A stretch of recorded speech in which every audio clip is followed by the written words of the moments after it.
This is most likely going to be another Rush video.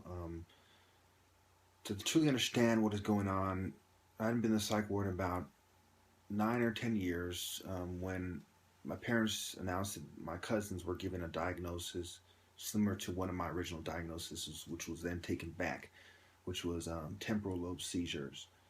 Um, and so I started showing them all kinds of information about why psychiatry is wrong and why you need to prove beyond any doubt that somebody has this, epilepsy. It has to be diagnosed by brain scans. You can't just guess. You can't say, well, they're not doing well in school and they're misbehaving. They must have brain seizures. And so it was shortly after that, on the anniversary of my uncle's death, which I was set up and taken to the psych ward for the first time in almost 9 or 10 years. And it was very obvious what they're saying. They're saying, you're going to fall in line and you're going to set the example for your cousins to take the medication and behave. Very sick. Very, very sick. Very twisted. And that's why I should play this video from Shaka Zulu. One of the names that they bring up sounds similar to one of my cousin's names, which recently it was brought to my attention that there's a good chance that my cousin was being set up to, in a disgusting way. I'm not going to tell you what it is because it's disgusting, but something disgusting that was being blamed on my cousin. It came to my attention that perhaps it was the gang stalkers doing it, not my cousin. And I think it's pretty safe to say that it was them. Perhaps on every single instance, or perhaps on a lot of instances.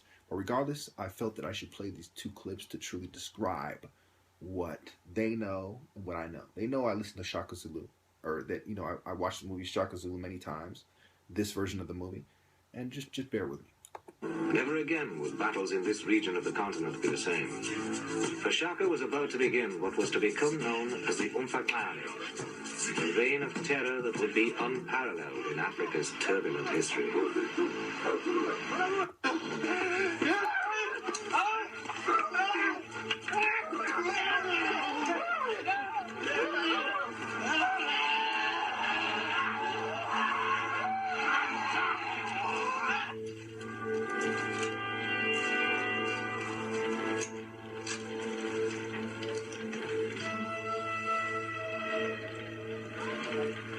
Disapprove of me, Makedama?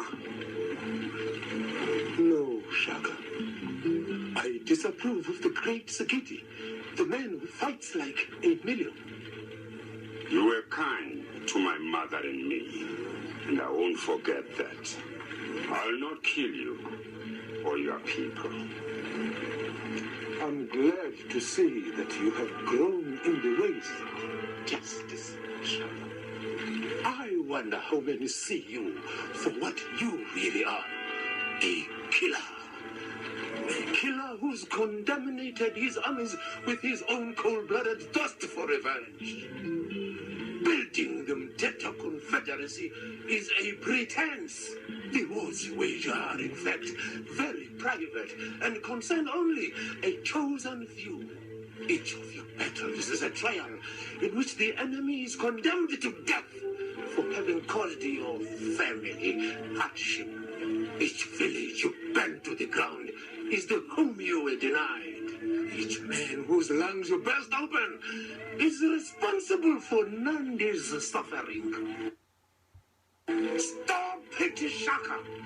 Your thirst for revenge has already been quenched 1,000,000 times over. Sigidi! Alright, so let me get to it's called Shaka Zulu / Thirst for Revenge by Zen Man 99 Abel, all one word. Let me get to the notes. I'm almost out of time. I'm almost halfway through the video. Okay, there's quite a few notes to read. Okay. Easy for people to say I'm wrong when they don't have to face the horrors. Also I'd like to point out, everything I'm doing isn't a pretense because of my personal pain. It's actually the right thing to do. Anyway, easy for people to say I'm wrong, when they don't have to face the horrors of knowing that you're right and most people are ignorant, which means you have a great responsibility. Just like if you are the only person who knows that a car that's driving fast is going to go off a cliff and you're one of the occupants of it. Be wary of the people who with too much to gain from lying. Police to keep the order. Psychiatrists saying take the pill. Used car salesmen saying buy the car. Big pharma and the commercials. Politicians, their speeches, etc. My superstition, quote unquote, supersedes the pathetic misconceptions and their faulty preconceptions, as well as their inferior notions of racial superiority, which I've crushed in this series alone, much less all of my videos. The last 2 or 8 Valentine's Day I spent alone or with somebody who wasn't my Valentine's. And I gave up, happiness in my life due to my superior worldview and this view not being palpable to women of inferior minds. Because of my sacrifice, I have to say shame on women for not being righteous and depriving me of what God gave mankind, i.e. Adam and Eve. I don't want to meet at gyms because they have proven themselves provocateurs too many times. People trying to set me up, etc. So I'd rather meet at the park, and if worse comes to worse, we can do it in my backyard, if people are complaining about it. But it should be fast and start at strategic time. Basically, the gang stalkers want people to go through life being harassed or expecting a setup if they do not accept their slow side effect-filled occult death pills. Not an exaggeration if you do the research into the connections between alchemy, chemistry, psychology, pharmacology, and the groups that overlap that do these subjects. The fastest growing religion in the world is targeted by jealous, New Agers, Satanists, atheists, feminists, mental health, etc. Ask yourself, what would it take to provoke you into anger if you are ever at odds with the New World Order? Because they will ask themselves that about you. The Gospel of Matthew 21, Jesus drives out the moneylenders. Matthew 21:12. And Jesus went into the temple and said, the temple of God,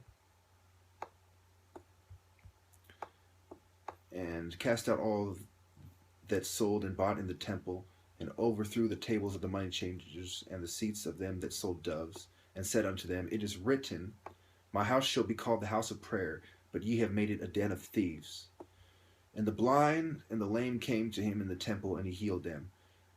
They do the sex trafficking, they cause the problems, they want to mock God, they're the money changers, they do homosexuality, they want to play God, they want to have sex with children, stealing, killing, everything that the devil does, these occultists do. It's funny how it's just like I said, it was either Joshua or someone like that, where they said this guy knew all, might have even been Joseph, he knew all the mysteries of the ancient mystery people, except for he was blessed by God. He knew what God had revealed, which fulfilled the mysteries. Without God's touch, you have a lot of twisted knowledge. That's what the secret societies these days have, a lot of twisted knowledge.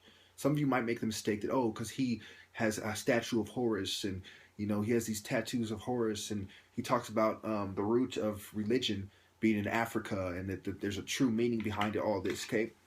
And it also makes me question if Freemasonry was always evil, because they're talking about a lot of the things that are true. But it's just like the knowledge of good and evil, These people chose to take a lot of knowledge of things and use it for evil.